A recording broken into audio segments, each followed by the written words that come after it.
This literature kit on Underground to Canada by Barbara Smucker saves time with useful and detailed activities in a range of styles, from vocabulary, multiple choice, and short answer questions.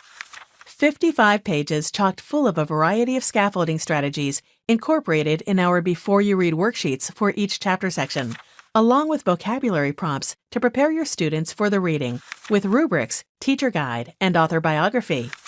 Become familiar with Julilly and her family with true or false questions.